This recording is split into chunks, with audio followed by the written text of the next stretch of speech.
نحمده ونصلي ونسلم على رسوله الكريم أما بعد فأعوذ بالله السميع العليم من الشيطان الرجيم من حمزه ونفخه ونفثه بسم الله الرحمن الرحيم بلوغ المرام حدیث نمبر 6 وعن ابی ہریرہ رضی اللہ تعالی عنہ قال قال رسول اللہ صلی اللہ علیہ وسلم لا يغتسل احدكم في الماء الدائم وهو جنوب اخرجہ مسلم وللبخاری لا يبولن احدكم في الماء الدائم الذي لا يجري ثم يغتسل فيه ولمسلم منه ولأبي داود ولا يغتسل فيه من الجنابة۔ سیدنا ابو ہریرہ رضی اللہ تعالی عنہ سے حدیث ہے، انہوں نے کہا رسول اللہ صلی اللہ علیہ وسلم نے ارشاد فرمایا لا یغتسل غسل نہ کرے احدکم تم میں سے کوئی شخص فی الماء الدائم کھڑے پانی میں وہو جنوب اس حال میں کہ وہ جنبی ہو۔ اخرجہ مسلم، اس حدیث کو امام مسلم نے نکالا ہے۔ وللبخاری، اور امام بخاری کے لیے جو حدیث ذکر ہوئی ان کی، اس میں ہے لا یبولن احدکم،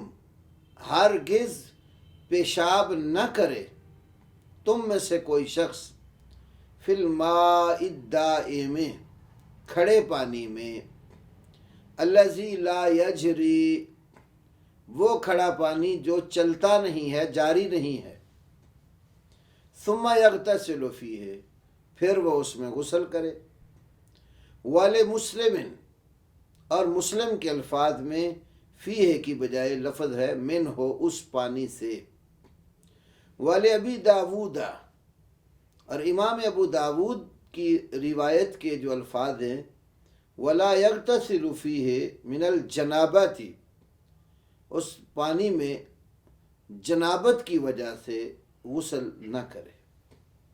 اب یہ جو حدیث ہے، اس حدیث کے اندر کئی ایک مسائل ہیں۔ ایک مسئلہ تو یہ ہے کہ کھڑے پانی میں جنابت کی وجہ سے غسل کرنا منع ہے۔ دوسرا مسئلہ کھڑے پانی میں پیشاب کرنا، پیشاب کر کے پھر اس میں نہانے لگ جانا، یہ بھی منع ہے۔ تیسرا مسئلہ تھوڑا پانی اگر ہو نا تو اس میں اگر جنبی آدمی داخل ہو جاتا ہے اور اس میں نہانے لگ جاتا ہے تو وہ پانی قابل استعمال نہیں رہتا۔ چوتھا مسئلہ یہ ہے کہ لوگوں کو اذیت اور تکلیف دینا بھی جائز نہیں ہے۔ جو کس جگہ پانی کھڑا ہوتا ہے نا، تو عربوں میں یہ ہوتا تھا، صحراؤں میں مختلف جگہوں پر گڑھے ہیں پانی کے، بارش ہوئی پانی رک جاتا تھا، کھڑا پانی لوگ استعمال کرتے تھے، جانور استعمال کرتے تھے۔ تو اب اگر ایسے پانی کو کوئی بندہ خراب کر دیتا ہے تو وہ دوسرے لوگوں کے لیے اذیت کا باعث بنتا ہے۔ تو اسلام جو ہے وہ کسی ایسے عمل کی اجازت نہیں دیتا جس سے دوسرے بھائیوں کو اذیت اور تکلیف پہنچتی ہو۔ تو مسلمان بھائی کو اذیت اور تکلیف دینا بھی ممنوع ہے۔ اس کے ساتھ پھر یہ جو میں نے پچھلی احادیث کے ضمن میں بات کہی کہ روایت بالمعنی وہ محدثین کرتے تھے، تو یہ بھی روایت بالمعنی کی ایک مثال یہ بھی ہے کہ بخاری میں الفاظ اور ہیں، مسلم میں الفاظ اور ہیں، اور ابو داود میں اور ہیں، لیکن مراد سب کی ایک ہی ہے، تو روایت بالمعنی بھی جائز ہے۔ اسی طرح یہ مسئلہ بھی معلوم ہوتا ہے کہ ایک حدیث کے اندر پورے مسائل بسا اوقات ذکر نہیں ہوتے، کسی ٹکڑے میں ایک جز بیان ہو جاتا ہے اور اس کا بقایا جو جز ہے وہ کسی دوسرے ٹکڑے کے اندر ذکر ہو جاتا ہے۔ جیسے آپ یہ دیکھیں کہ یہاں پر جو پہلی حدیث ہے مسلم شریف کے حوالے سے، اس میں صرف یہ بات آئی ہے کہ جناب جنبی شخص کھڑے پانی کے اندر غسل نہ کرے۔ اب کھڑا پانی کیا ہوتا ہے یہ ذکر نہیں ہوا۔ یہ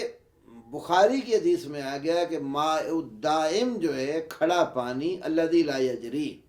وہ جو جاری نہیں ہوتا، جسے مان لو اگر پانی جاری ہو نا تو اس میں بندہ غسل کر سکتے ہیں، نہر ہے، دریا ہے، کنواں ہے، پانی مسلسل نکل رہا ہے، جاری ہے، اس میں اگر جنبی داخل ہو جاتا ہے غسل کر لیتا، وہ منع نہیں ہے۔ کھڑا ہوا پانی ہو اس کے اندر جو آدمی جو ہے جنبی آ کر نہانے لگ جائے تو شریعت نے اس سے منع کیا ہے۔ تو یہ ماء الدائم جو ہے اس کی شرح مسلم میں نہیں تھی، بخاری کے اندر اس کی شرح آ گئی۔ پھر کس وجہ سے منع قرار دیا ہے تو وہ وجہ آگے ابو داؤد میں بھی آ گئی، من الجنابہ تھی،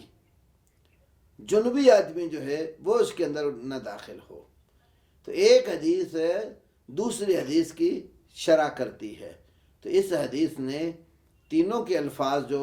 حافظ ابن حجر اسقلانی رحمہ اللہ نے اکٹھے کیے، پورا مفہوم ہمارے سامنے رکھ دیا ہے۔ تو یہ بلوغ المرام کی خصوصیات میں سے خصوصیت ہے کہ حافظ ابن حجر اسقلانی علیہ الرحمہ بڑی بڑی لمبی جو احادیث ہوتی ہیں، بعض اوقات ان احادیث میں سے مقصود جو مسئلے کا ہوتا ہے وہ ایک جملہ اور ٹکڑا اختصار کرتے ہوئے ذکر کرتے ہیں، اور دوسری جگہ پر اس حدیث میں کوئی زائد بات بیان ہوئی ہو تو اس کو یہاں پر اتنا زائد جملہ دوسری حدیث کا ذکر کر دیتے ہیں جو مراد کو واضح کرتا ہے، تاکہ یہ جو قاعدہ ہے وہ بھی سامنے رہے کہ ان الحدیث یفسر بعضہ بعضا، حدیث کا کچھ حصہ کچھ حصے کی تفسیر کرتا ہے۔ اور ساتھ پر یہ بھی خصوصیت ساری حدیثوں سے ظاہر ہو رہی بلوغ المرام کی کہ بے حوالہ ابن حجر کوئی بات نہیں کرتے، جو بات بھی ذکر کرتے ہیں اس کا باقاعدہ حوالہ ذکر کرتے ہیں کہ یہ حدیث فلاں کتاب سے لی گئی ہے، فلاں امام نے اس کو بیان کیا ہے۔ یہاں سے ایک اور مسئلہ بھی ہمارے سامنے آتا ہے کہ جب بھی کوئی بات کسی عالم نے بیان کرنی ہو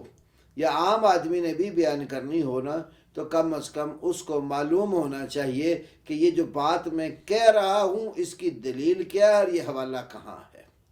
اس لیے ہم اپنے عام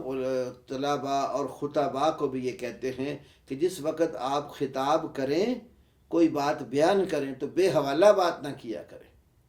جس بات کا حوالہ موجود ہو اور پھر وہ صحیح ہو تو اس بات کے اندر وزن بھی زیادہ ہوتا ہے۔ تو اللہ رب العالمین ہمیں نبی کریم صلی اللہ علیہ وسلم کی نصیحتوں پر عمل کرنے کی توفیق عطا فرمائے۔